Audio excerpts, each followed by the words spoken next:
بسم الله الرحمن الرحيم القارعة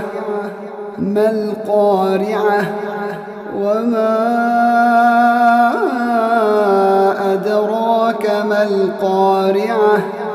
يوم يكون الناس كالفراش المبثوث وتكون الجبال كالعهن المنفوش فأما من ثقلت موازينه فهو في عيشة راضية وأما من خفت موازينه فأمه هاوية وما